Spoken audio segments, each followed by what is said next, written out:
Hello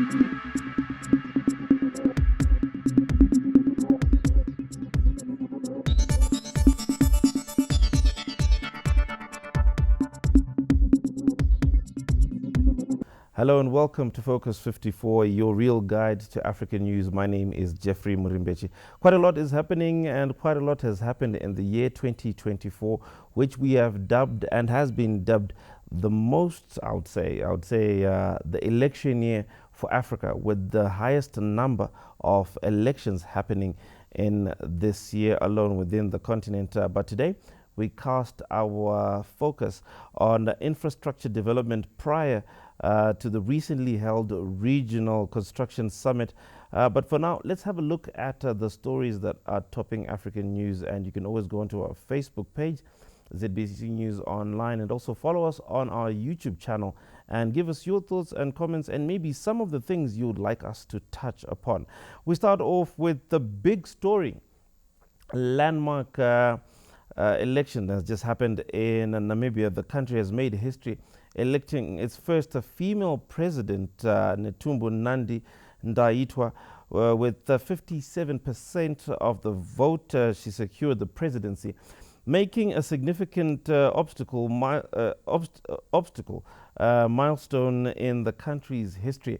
And the government of Zimbabwe has already extended its congratulations to her as the president-elect, and we'll be following to see if her manifesto and the changes she would like to bring to the nation of Namibia will come to light. And just across the river Limpopo is South Africa, and South Africa is poised to take over the leadership of the G20 on Sunday. Now, this is the first time an African country is taking the presidency in the group of 20 countries. Johannesburg will be tasked to lead the group until the end of the year 2025, when the United States will take over the helm of the G20 leadership.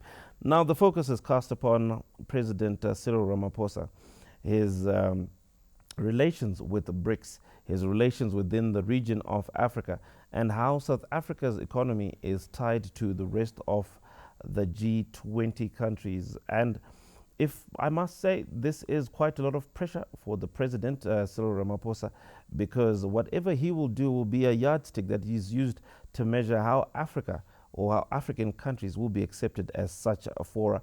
And as Focus 54 will keep an eye on this. Now we turn our attentions to Nigeria, where the Nigerian government confirmed that it is set to offer free cesarean sections to the poor and vulnerable women to combat death rates of women who die pregnant because of complications.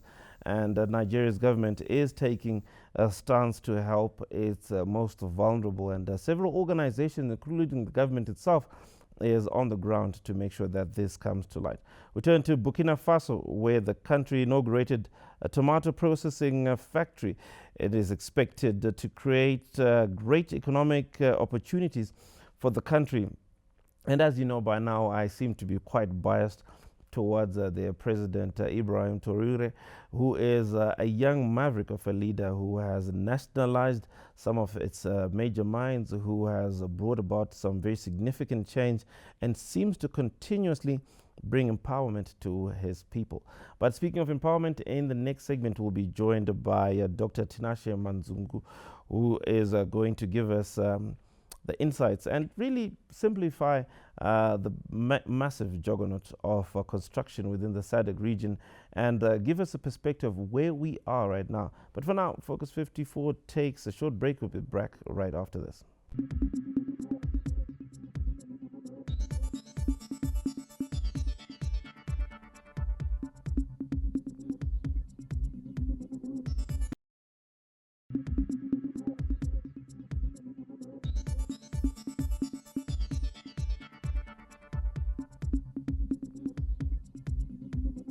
Welcome to the second segment of Focus 54. And now I'm joined by Dr. Tinashe Manzungu, who is the president of the Zimbabwe Building Contractors.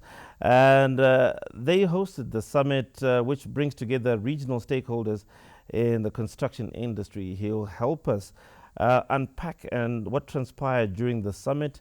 And this is going to help with economic development, not just in Zimbabwe, but within the region. And it's quite a complicated thing when we really think about it. I have tried to simplify this as much as possible. Doc, welcome to Focus 54. Thank you very much, Jeff, and thank you for inviting me.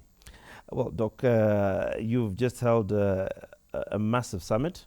Can you just tell us in a nutshell what the summit was about and who was invited to the summit? Oh, thank you. We recently held our inaugural regional construction summit in Victoria Falls. We are talking of Zimbabwe here. And we are also talking of 16 countries coming to be together in one place and discussing issues to do with infrastructure. About infrastructure, we're talking of a roadmap that places Sadc as a regional bloc at a competitive stage with other regional blocks such as East African countries and also COMESA as well. So you see, this is why we gathered to say, Sadc, where are we going? Where are we? We take our stock. What is it that we need to do for regional integration, for regional direction in terms of infrastructure movement towards economic development of Southern Africa Development Community. Without getting into the specifics, Doc, I would really love to know from the discussions you've had, where are we as a regional bloc in terms of infrastructure? Not to really compare ourselves with the east, west, north part of Africa, but where are we really if we're to assess ourselves? You will see that within the same bloc, Sadc, inter-country movement or inter-country economics is less than 30%. You see now. 30%? It's something that is so worrisome. You see that we have not been able to do business together as a bloc. The major reason being infrastructure as well. So the main issue, without comparing with other blocks, we are mainly looking at what is it that we can do in order to raise our index higher and compete within Africa, within even other regional blocks or even globally. So this is where we are. I like to use Europe as an example for collaboration. European countries, goods, services, people, ideas move freely, almost seamlessly. And actually reliably informed that when they have long distance train routes, they actually sit as government to government to say, you put this part of the railway. Your theme for this year was leveraging investment in infrastructure as a catalyst for economic growth. You've described the problem of this 33% issue. Now, with this theme, what came about from there? Definitely, I think you are someone who is actually pointing to what we were discussing. I don't know who actually probably gave you much information to that level. I think you are a good reader. Yes, the major issue being reduced inter-Africa trade with much reference to Sadc, as compared to even, say, the Europeans, where we are saying they can come together and do infrastructure projects together without a lot of cost involved charged to the other country. That is exactly what we are also, or what we were also actually discussing. To say, as Southern Africa Development Community, what is it that we should do? And things such as regional integration in terms of borders. It was one key thing. To say, for example, we have our own border between Zimbabwe and South Africa, but you know that in Messina, the whole landscape or the whole environment in Messina, you can actually not dam it. The environment, the landscape cannot allow for a dam formation. Okay. So what happens is within our own lines, for example, in Zimbabwe, around Bait Bridge area, is a very good landscape for creation of dams. Okay. So you will see creation of such a dam will allow us, between us and Messina, coming up with a dam that will actually feed Messina, you see now. So those kind of programs, as an example, is what we were discussing. Now, let me try to bring, I know you are heavy into construction, and the key cost driver in construction is labor, outside material. The issue of labor, the international labor, the international a labor organization head was in Zimbabwe, Dr. Gilbert Hakbo, and issues of migration, workers, and all of that has been discussed. When you're talking about leveraging between borders, are we saying John should leave Zimbabwe and become a bricklayer in Malawi because there's an opportunity? And which of these things are we leveraging off? Because surely we don't really need 10,000 bricklayers in Zimbabwe when we can train our own. What are we moving between our borders? I think we just need a bit of that clarity. Yeah, so in terms of the labor movement, we're talking of the skills transfer gap that we have. Mm-hmm. So when you look at Zimbabwe and compare with Cape Town, or you compare with even Johannesburg, you definitely agree with me that we are a bit lagging behind in terms of infrastructure development, in terms of designs themselves. We are talking of even, you are comparing Greater Harare with the Joburg that you know. But you would agree with me that 30 years ago, Harare was actually competitive in Southern Africa in terms of the building standards. And in fact, in the whole of Africa. In fact, you would compare Harare with any other city within Africa. Now we have actually been left behind because of the knowledge gap, the issue of skills transfer. Why? Because we've been experiencing a labor flight because of probably the environment that was not so conducive to actually hold our engineers within Zimbabwe. Each engineer who would graduate would actually fly out to Europe, fly out to South Africa. Remember that time when we were constructing stadiums in South Africa towards the World Cup? That was 2010. 2010. About 14 years ago? Yes. I think if you would visit the immigration offices today and request to know the movement to South Africa, we're talking of the engineers, the quantity surveyors, the builders themselves, the shop floor person, they all went to South Africa. And did we have a history of them coming back to Zimbabwe? No. No, we don't have that history. So we lost the skill that Zimbabwe had. We lost the skill that Zimbabwe had actually brought forward, because as you know, Zimbabwe is quite well known in terms of training. We have our universities that are able to train real people in terms of engineering, quantity surveying, all those aspects, quantity surveyors, architects.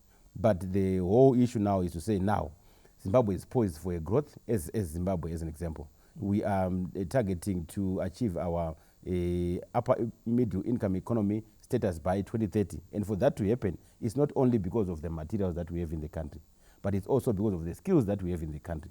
Therefore, you will see that while there's a drive from government, at the same time, we have this resource that is lacking, the skills gap now. The small players that are coming up today have not learned much from their predecessors.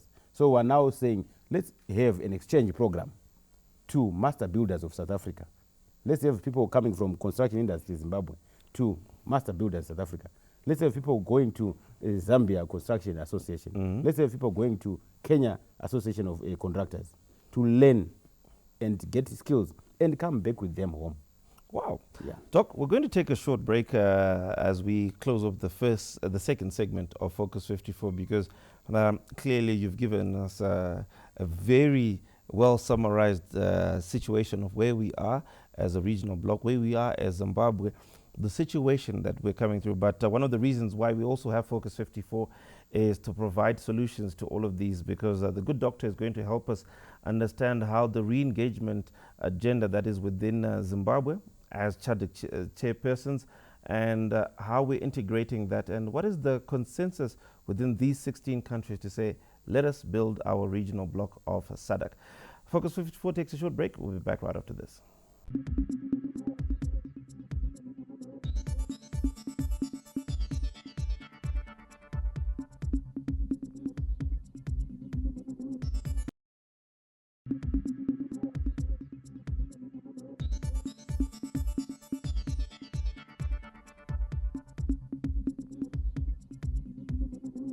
Welcome back to Focus 54. We're in the third and final segment, and we are discussing construction and infrastructure development within the region. Now, Dr. Tinashe Manzungu has told us some very disturbing statistics that as a region, we're only utilizing 33% of skill and trade between countries, and free movements of goods, services, and knowledge is at 33%. And now imagine how much we're losing out on this.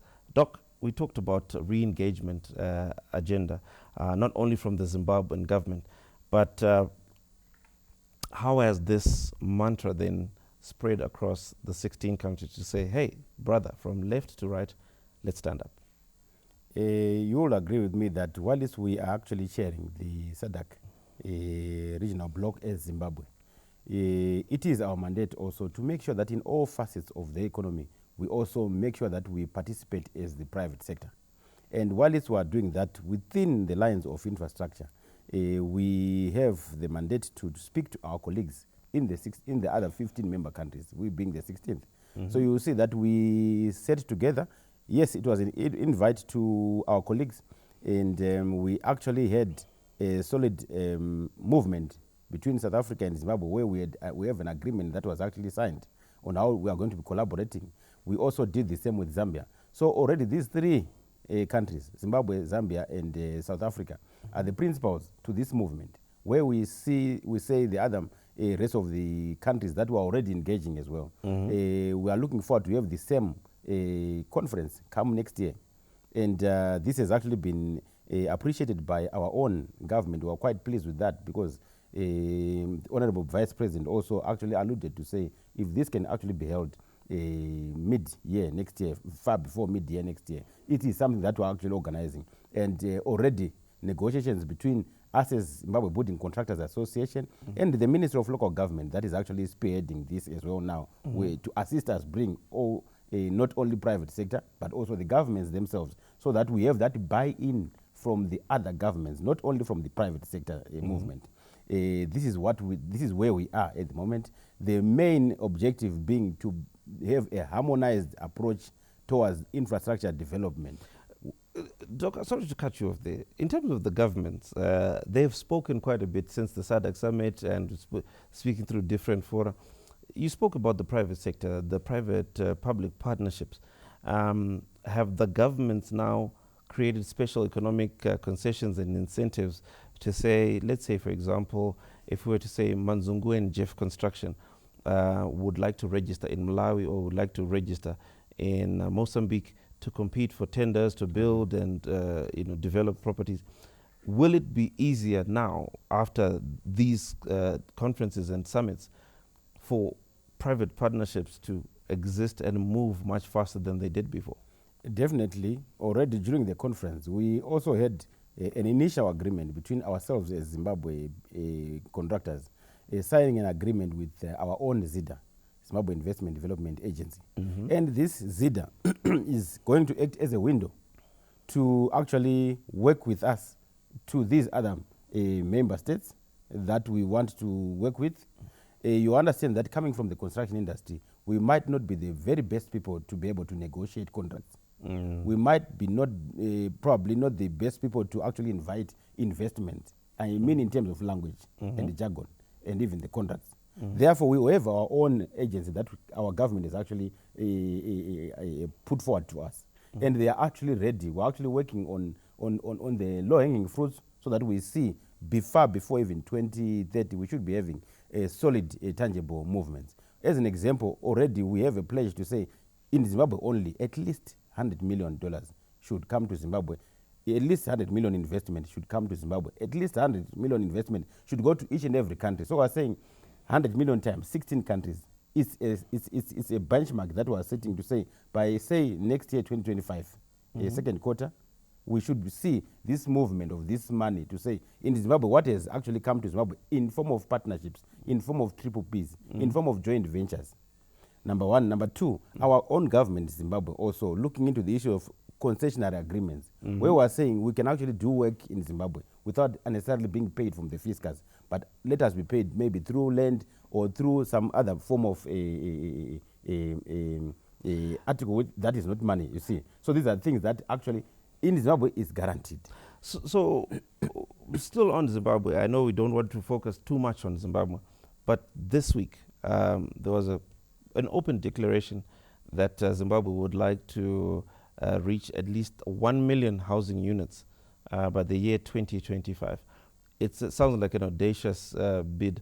Are we alone in thinking of decent, affordable accommodation for our people, Or is this a consensus that is coming from such fora that is now spread across the whole of Africa?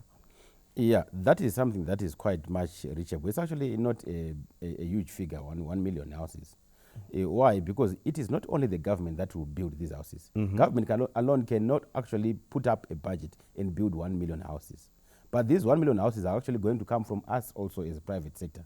You see, we actually have developers, land developers. We actually have finance houses, like even banks. We actually have pension funds that are actually doing this work as well. So when government is saying 1 million houses, it means the government itself, the pension funds, the financial houses, other financial houses like banks, us as contractors, other investors, and also other foreign direct investment that may also come from even South Africa, just right by the border. So is this where these, African Continental Free Trade Area agreements come into play when we have FDIs coming through? Definitely, that is how it also comes into play to have African Continental Free Trade Area helping us. But you see that we'll reach there, but the speed might not be that much as we so want to have. So there's an issue between Africa Continental Free Trade Area on the other side, and we also have the tripartite agreement on the other side, where you see if SADC comes together, like what we have done right now, there is one voice. East African countries is one voice. COMESA is one voice. So these three organizations are easy to make decisions more than coming up with the 54 countries individually. Now you've painted a model of what I would call an African economic infrastructure utopia, where I actually see in 5 or so years, where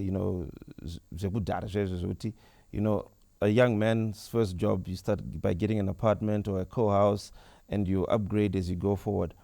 But Africa has had its problems with corruption, and different countries have different levels or different issues that they're addressing. With corruption in hindsight, what are the efficiency and sustainable models or policies that are being set so that these hundreds of millions, these billions that are going to move within 16 countries are going to be sustainable? The most important thing here is this thing is being muted by the private sector. Meaning, say there is no bureaucracy within the systems. We've actually cut quite a lot. What we're actually saying is ZBCA is a PVO, a private voluntary organization that is advocating for the private sector. The same in South Africa, the same in, they also have their own, is it? So we're talking from association to association, company to company directly, is it? So for money to come to Zimbabwe as an investment, it's only coming through ZIDA straight to the partner here in Zimbabwe. And the partner here in Zimbabwe is the one responsible for getting into these statutory offices and getting permits done. But however, for that to be cut off or cut short, we still have the issue of the construction contractors bill. That needs to be put as law. It is something that we're actually crying and begging for now. That some countries don't have a housing bill. Some countries do have. And some don't have. Okay. So the movement also that we are muting right now, we will see each and every member state having its construction contractors bill. So are we sharing policies as well? Definitely. Actually, we are actually on our way as ZBCA and also through our online ministry, the Ministry of Local Government, to South Africa to actually do a benchmark process on seeing how they've managed to actually make their own work, because theirs is actually working very well. So it is us now to say, let's copy this thing, let's have it in Zimbabwe, what suits Zimbabwe, and let's make it work. That will actually move off the issue of much of this corruption. We might not probably end it to zero in our own capacity, but to some extent, we are able to manage. Now, you sit at the helm of Zimbabwe Building Contractors. Obviously, with the massive projects we've had, you have an insight on that. But below all of those big major projects, these mega deals and major projects, there seems to be a housing and construction boom within Zimbabwe.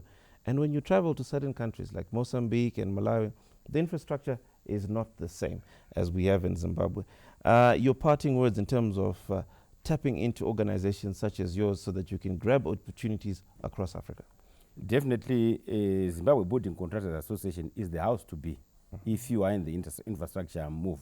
Because Zimbabwe Building Contractors Association is the one that is actually opening up to investment from even our international finance houses. We're talking of even our own African Development Bank, Africa Infrastructure 50. We're talking of African Bank. These are these are finance houses that are actually wanting to put investment in Zimbabwe, but they could not really come in because there was no link between themselves and the implementers right now. So we're saying because of this marriage, it's actually an open, wide opportunity for anyone who wants to come in and take part in the construction boom. We are going to see housing and also even commercial buildings coming up because now we have created a link between investment outside, investment within Zimbabwe, to the developers or the contractors through our own ZIDA.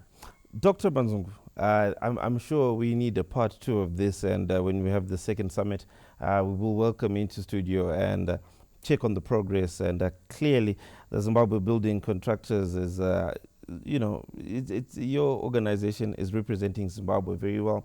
Sadly, that's what we have for you today on Focus 54. Time is a resource that we don't have in excess, and we'll be following more on regional development in terms of infrastructure development and how it affects our economy and how it affects our households. But in the mantra of the Second Republic of Zimbabwe, Nyika inovakwa newe newayo. Goodbye for now.